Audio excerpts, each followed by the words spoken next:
말하는 자의 소리여 이르되 외치라.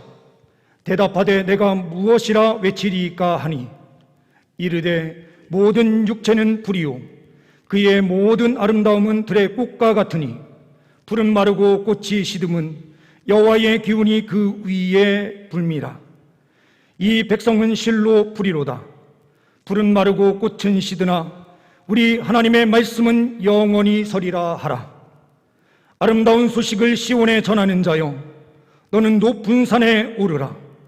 아름다운 소식을 예루살렘에 전하는 자여 너는 힘써 소리를 높이라. 두려워하지 말고 소리를 높여 유다의 성읍들에게 이르기를 너희의 하나님을 보라 하라. 보라, 주 여호와께서 장차 강한 자로 임하실 것이요 친히 그의 팔로 다스릴 것이라. 보라, 상급이 그에게 있고 보응이 그의 앞에 있으며 그는 목자같이 양떼를 먹이시며 어린 양을 그 발로 모아 품에 안으시며 젖먹이는 암컷들을 온순히 인도하시리로다. 아멘. 이 시간 우리 옆에 있는 분들과 먼저 인사하는 시간을 갖도록 하겠습니다. 사랑합니다. 한 번 더 인사하시겠습니다. 축복합니다.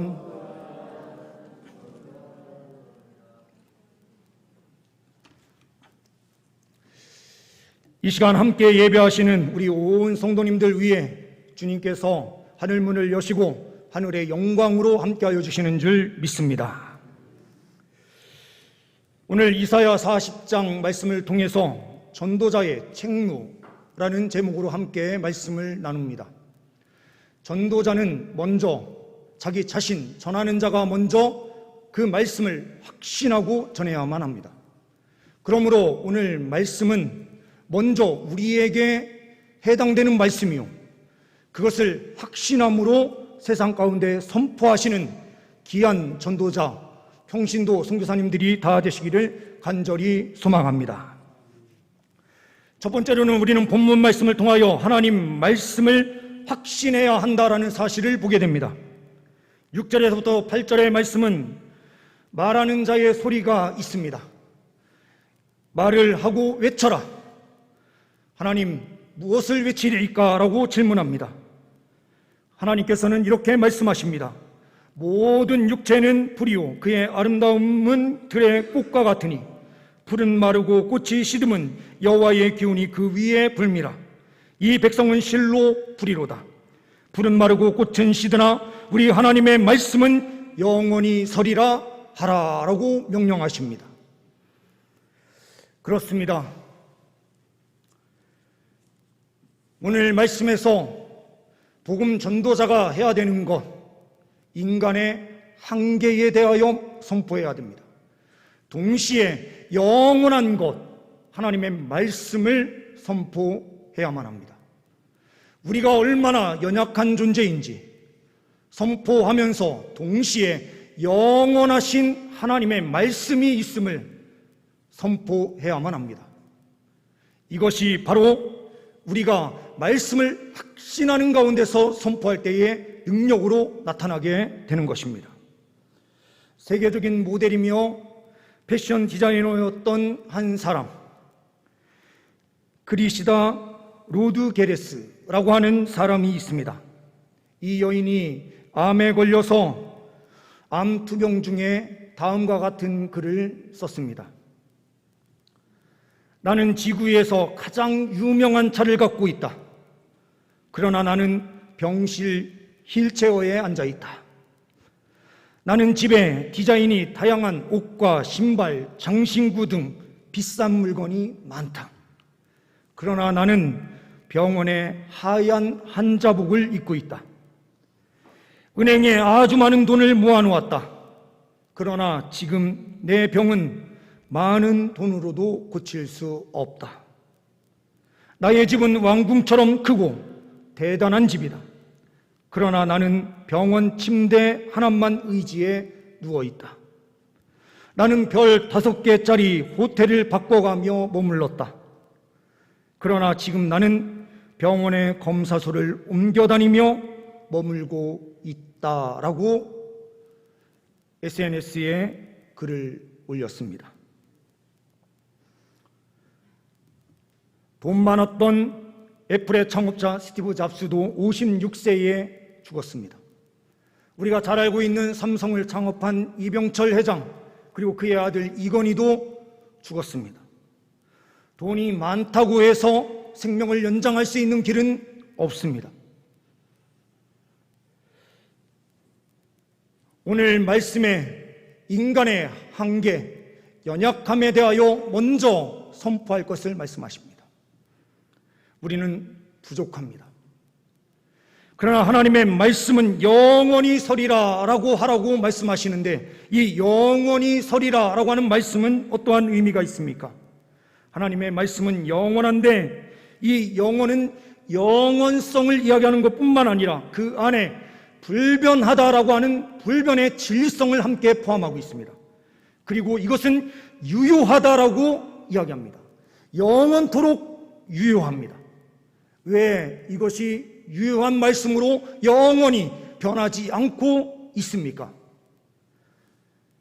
우리가 저 천국에 들어가서도 성경 말씀대로 천국이 있을 것이며, 그 천국에서 하나님을 섬기며 하나님을 영원토록 기뻐하며 살아갈 수 있는 그 모든 것이 성경에 기록되어 있고 그대로 될 것을 말씀하고 계시기 때문입니다. 그러므로 주님께서 말씀하신 이 영원이 우리에게 반드시 적용되어야만 우리도 영원한 삶이 보장됩니다. 우리 하나님께서 이 말씀이 영원하다라고 우리에게 말씀해 주십니다. 미국 뉴욕에 사는 리리안 요맨이라고 하는 의사가 있습니다. 아주 유명한 여의사였습니다. 하루는 폐병 3기 말년에 가까운 사람이 죽음을 앞두고 너무 아파서 이 여인이 근무하는 그곳에 앰뷸런스를 타고 왔습니다. 요맨 박사가 아무리 보아도 그는 고칠 수 있는 병이 아니다라는 생각이 들었습니다. 그래서 그에게 말씀 한 구절을 기록해서 주었습니다. 갈라디아서 3장 13절의 말씀이었습니다. 그리스도께서 우리를 위하여 저주를 받은 바 되사 율법의 저주에서 우리를 속량하셨으니 기록된 바 나무에 달린 자마다 저주 아래에 있는 자라 하였음이라. 이 말씀을 손에 쥐어주고 그는 그 병실에서 떠났습니다. 시간이 좀 지나서 그 다음 날 다시 해진을 돌기 위하여 그 병실에 들어갑니다. 그랬더니 이 환자가 이야기합니다. 박사님, 저에게 주신 이 말씀의 뜻이 도대체 무엇입니까? 예수 그리스도께서 우리가 받아야 될 저주를 대신 다 받으셔서 우리를 속량해 주셔서 우리가 구원받았다라고 하는 뜻입니다 하면서 예수 그리스도를 전했습니다. 이 여인은 그 말씀을 다시 한번 봅니다. 며칠이 지나고 이 여인이 그 말씀을 들고 이 박사에게 찾아옵니다. 박사님, 그러면 그 저주라는 것이 내가 지금 앓고 있는 이 질병의 고통도 포함되는 것입니까? 그렇습니다. 이 여인은 기쁨이 찾아오기 시작했습니다. 그리고 그 안에 뭔지 모를 강력한 역사가 펼쳐지는 것을 체험합니다. 그는 깨끗이 나았고 건강한 몸으로 태어나게 됩니다. 말씀의 능력은 영원합니다. 하나님의 말씀을 붙잡을 때에 강력한 역사가 펼쳐집니다. 베드로 사도는 베드로전서 1장 23절에서 25절의 말씀을 기록하면서 이 이사야 40장에 있는 말씀을 그대로 인용해서 이렇게 기록합니다.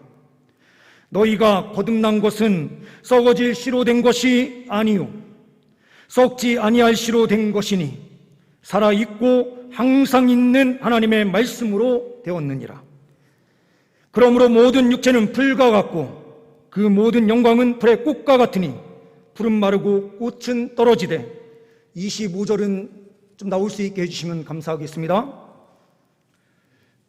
오직 주의 말씀은 세세토록 있도다 하였으니 너희에게 전한 복음이 곧 이 말씀이니라.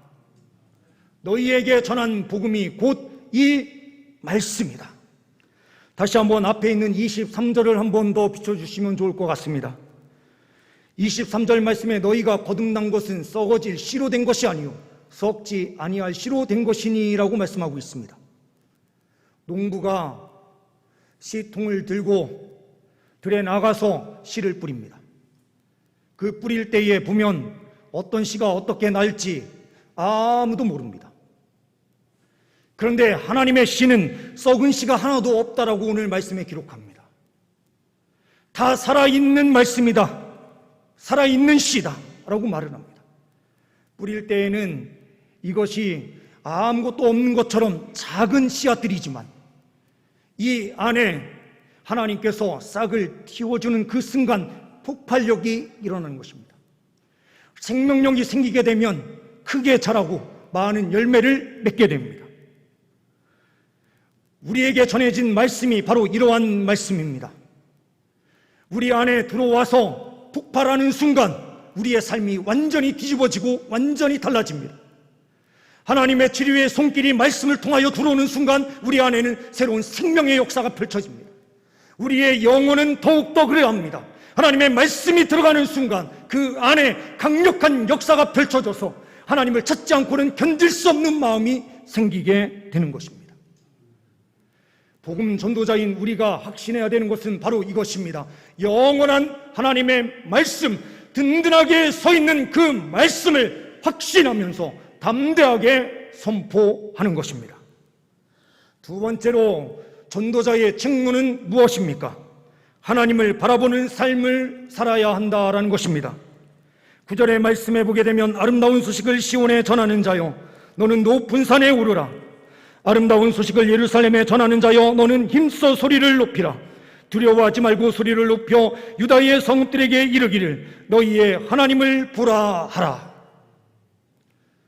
담대하게 선포해야 되는 것은 하나님을 보라라고 선포하는 것입니다. 그런데 전도자가 하나님을 보지 않습니다.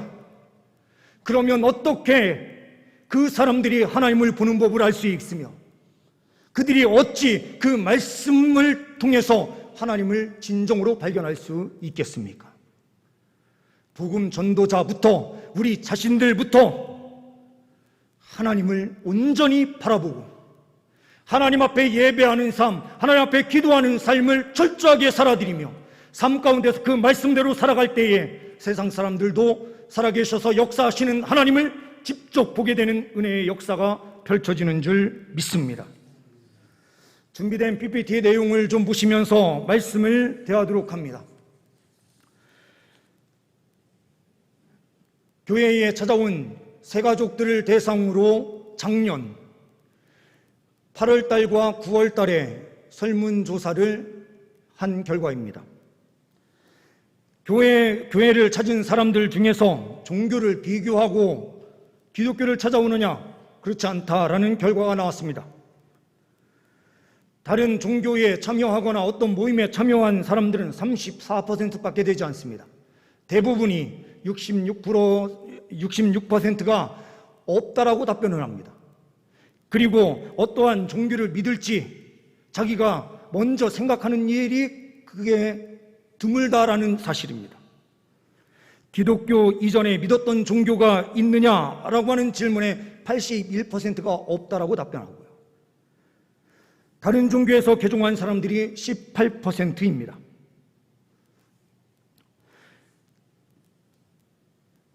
그러니 교회를 찾는 사람들이 어떤 종교를 비교하지 않는다라는 것을 먼저 머릿속에 기억하면 우리가 복음 전도를 빠르게 시작하는 것이 중요하다는 것을 알게 됩니다.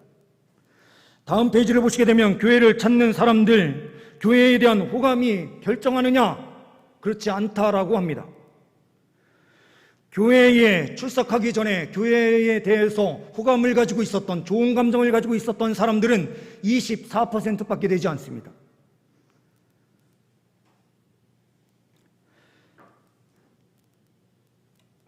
어떤 감정인지, 좋아하는 감정도 나빠하는 감정도 이것이 크게 없다라고 답변한 사람이 54%에 이릅니다.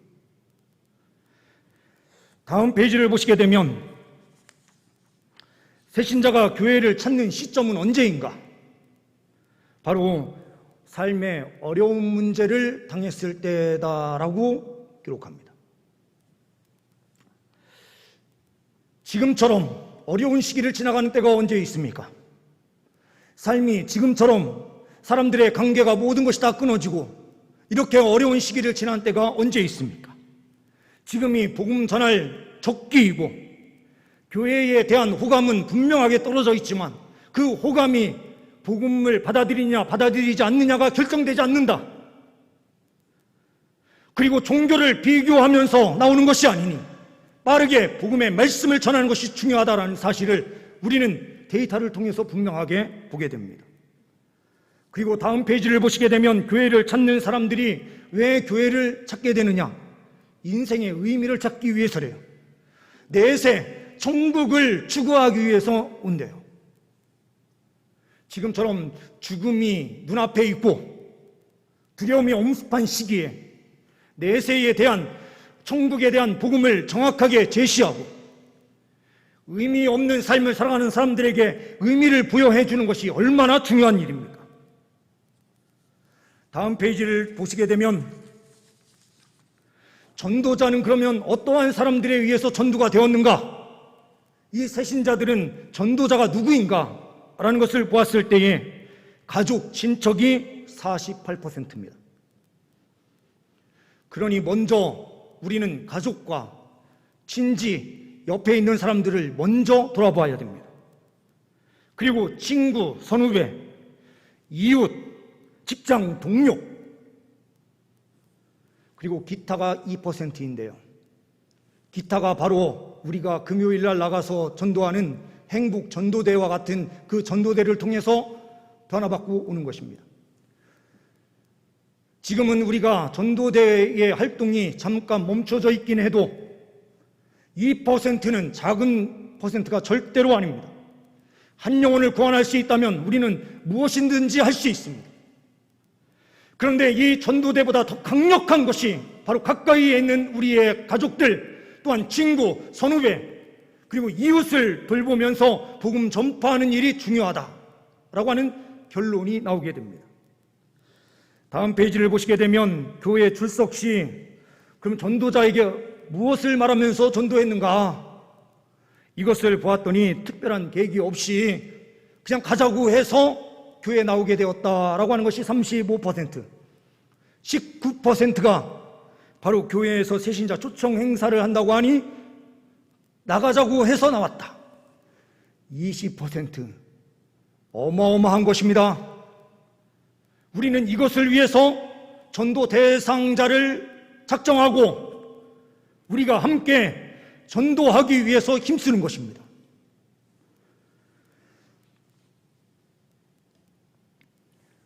그러면 다음 페이지를 한 번 더 보시면 우리는 놀라운 것을 발견하게 됩니다. 새신자가 교회에 출석을 결정하게 되는 가장 높은 그 영향력을 가진 것이 무엇인가 했더니 자기가 겪는 인생의 고민과 문제를 해결해 주려고 노력하더라.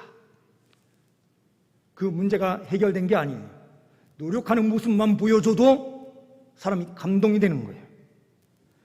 그리고 나의 고민을 들어주더라라는 것이 20%였습니다. 해결하려고 노력하고 그리고 고민을 들어주는 것이 20%에서 총 42%. 듣기만 해도, 말씀을 전하지 않고요, 듣기만 해도 이 사람이 그리스도인이다라는 사실을 알고 주님께로 돌아온다라는 거죠. 그런데 여기에 복음과 교리를 전하고 선포하게 되면 이것을 듣고 돌아오는 사람들이 36%가 됩니다. 듣고 하나님의 말씀을 전하면 그 안에 생명의 역사가 펼쳐진다. 다음 페이지를 보시게 되면 그러면 전도 후에 출석을 언제 기간 정도 됐을 때에 교회에 나오게 되었느냐? 복음을 전하자마자 즉시로 나가게 됐다는 게 25%예요. 누가 좀 나 좀 전도 좀 해주지 라고 하는 마음이 있는 사람들이 25%예요. 우리가 말을 꺼내지 않으니 변화가 없는 거예요. 그러면서 복음을 1년 동안만 잘 전해도 주님께로 돌아오는 사람들이 약 71% 합쳐서요. 그러니 어마어마한 것입니다. 1년이 넘어가기 시작하면 전도의 효과가 떨어진다. 우리가 전하지 않으니 문제입니다. 내려주셔도 좋습니다. 전도자의 책무는 우리가 먼저 하나님을 보는 것입니다. 그리고 그 본 하나님을 그대로 증거하는 것입니다. 그리스 로마 신화에 나오는 안타이오스라고 하는 신이 있습니다. 이 신의 어머니는 가이아라고 하는 신인데, 이 신은 땅의 여신이에요. 땅의 여신이라 이 아들 안타이오스가 땅바닥에 누워서 땅과 땅에 딱 대고 누워 잠잘 때 그에게 힘을 불어넣습니다. 그러면 이 아들은 힘이 생겨서 싸움에서 강한 힘을 발휘합니다. 그런데 한 신이 가다가 이 사람과 싸우게 되는데, 이 신과 계속해서 싸우다 보니 약점이 보이는 거예요. 발이 땅에서 떨어지면 힘을 쓰지 못하는 거예요. 그래서 번쩍 들어가지고 그 위에서 죽여버렸다라고 하는 로마 신화가 있습니다. 우리가요, 하늘문이 열려서 하나님의 영광을 바라볼 때 우리는 승리하지만, 우리가 땅에서 올라오는 이 땅의 것이 전부라고 생각하면서 살아가게 되면 우리는 실패하게 되어 있습니다. 땅이 아무리 좋아도 그 땅의 삶은 한정되어 있는 것입니다. 하나님을 온전히 바라보고 믿음으로 달려갈 때에 하나님께서는 우리에게 충만한 은혜를 주시고 승리케 하여 주시는 줄 믿습니다.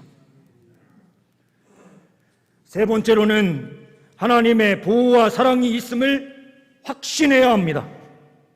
10절과 11절 말씀에 보라, 주 여호와께서 장차 강한 자로 임하실 것이요 친히 그의 발로 다스릴 것이라. 보라, 상급이 그에게 있고 보응이 그의 앞에 있으며 그는 목자같이 양떼를 먹이시며 어린 양을 그 발로 모아 품에 안으시며 젖먹이는 암컷들을 온순히 인도하시리라. 주님께서 강한 자로 임하십니다. 그리하여 하나님의 백성들에게는 하나님께서 상급을 주시고 하나님께서 보응해 주시는, 대신 모든 것을 갚아주시는 은혜의 역사로 함께하여 주신다.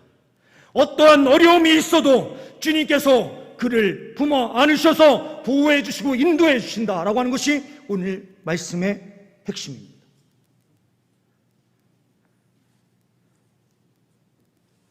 아프리카의 한 선교사님이 선교기지, 전초기지에서 봉사를 하고 있었는데 이 여선교사가 갑자기 위독한 부병에 걸리게 됩니다. 게다가 생활비가 계속해서 와야 되는데 후원하던 교회에서 무슨 일이 있었는지 이 후원금이 오지 않은 것입니다. 몸은 질병에 걸려서 어찌할 바를 모르는 상황인데 후원금까지 오지 않는 상황이 펼쳐지자 이 선교사는 그 기간 보리죽으로 그리고 깡통에 들어있는 분유로 대신 30일 동안을 먹으면서 지냅니다. 그런데 30일 정도 지난 그때에 갑자기 병이 깨끗하게 낫는 거예요. 이 기간 하나님을 원망했거든요. 하나님, 주님 복음을 위해서 헌신하는 이 삶을 살아가고 있는데 왜 질병에 걸리고 왜 생활비까지 끊어지는 이 고통을 주십니까? 근데 병이 깨끗하게 나은 다음에 후원금이 다시 들어오기 시작하는 거예요. 이 사실을 안식년이 돼서 자기 모국으로 다시 돌아가서 간증을 할 때에 이 간증을 하게 됩니다. 근데 집회가 다 끝나고 어떤 한 분이 찾아와서 물어봅니다. 선교사님, 그때 질병을 앓았던 증세가 어떻게 됩니까? 그 증세를 다 이야기했더니 이분이 이렇게 말합니다. 선교사님, 제가 의사인데요, 그렇게 소화장애 질병을 가지고 있을 때에 처방하는 것이 뭐냐면 보리죽을 30일 동안 먹게 하는 것입니다. 그 순간 이 선교사는 눈물을 흘립니다. 하나님을 원망했던 그 순간이 너무나도 부끄럽고 하나님께서 보호하시고 인도하시고 계셨다라는 사실을 이 선교사는 그제서야 깨닫게 됩니다. 그렇다고 해서 혹시라도 우리가 성경금 안 보내는 것 이게 합리화해서는 절대 안 되는 것이죠.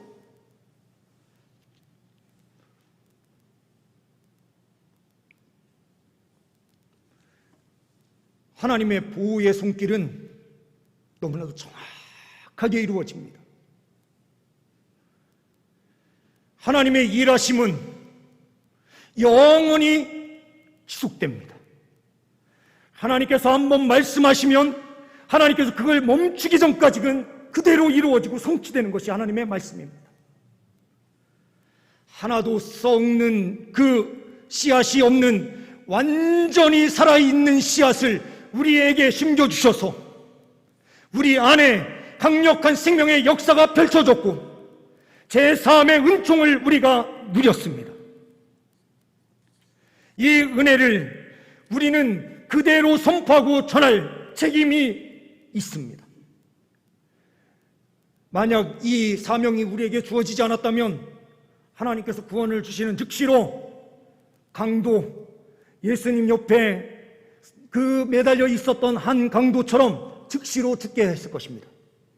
그러나 우리가 살아있게 하나님께서 생명을 주신 그 이유는 이 전도의 책임, 하나님의 말씀이 영원하다라고 하는 것을 확신하면서 그 말씀을 전하도록,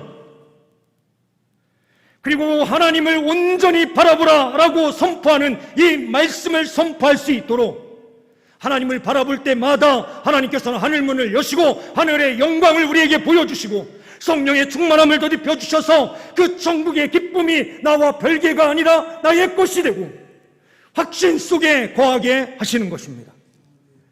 그리고 하나님께서는 그 모든 일을 감당하며 달려갈 때에 하나님의 보호와 사랑으로 함께하여 주셔서 그 일을 온전히 감당케 하시는 것입니다. 전도 대상자를 결신하는 이 일이 얼마나 중요한지 모릅니다. 그리고 빠르게 복음을 전하는 것이 얼마나 중요한지 모릅니다. 다른 종교가 와서 이단들인 신천지가 오고 다른 종교의 사람들이 먼저 자기네 것을 말하는 순간 그들은 순식간에 휩쓸려 갈 것입니다. 지금 우리나라의 상황은 어떠합니까? 무속인들이 판치는 세상이 됐고 신천지가 판치는 세상이 되었습니다. 이때에 기독교가 깨어 있어야 되고 더욱더 하나님의 말씀을 선포해야 될 때가 아닙니까? 우리의 책임, 하나님께서 우리에게 영원한 생명을 주셔서 새로운 역사로 함께하여 주신다라고 하는 그 확신, 하나님을 바라볼 때마다 우리에게 넘치는 은혜를 주신다고 하는 확신, 하나님께서 우리를 보호하시며 하나님의 사랑으로 인도하여 주신다는 그 확신을 갖고 그 놀라운 은혜를 세상 가운데 선포하고 전할 때에 세상은 변화되는 줄 믿습니다. 이 일을 온전히 감당하며 달려가시는 우리 모든 주의 백성들 되시기를 간절히 소망합니다. 기도하십니다. 하나님 아버지, 우리에게 넘치는 은혜로 함께하여 주시니 감사합니다. 우리는 한계를 가진 연약한 존재이지만 영원한 말씀을 주셔서 영혼을 사모하며 힘있게 전진케 하여 주시니 감사합니다. 하나님 아버지, 우리 온 성도들 힘들고 어려운 상황 가운데서 더욱더 살아계셔서 역사하시는 하나님을 온전히 바라보게 하시고 주님으로부터 공급되는 힘으로 승리케 하여 주옵소서. 하나님의 보호하심과 인도하심이 정확하게 있는 우리의 삶을 세상 가운데 온전히 선포할 수 있도록 주님 역사하여 주시고 인도하여 주옵소서. 우리 주 예수 그리스도의 이름으로 기도하옵나이다. 아멘.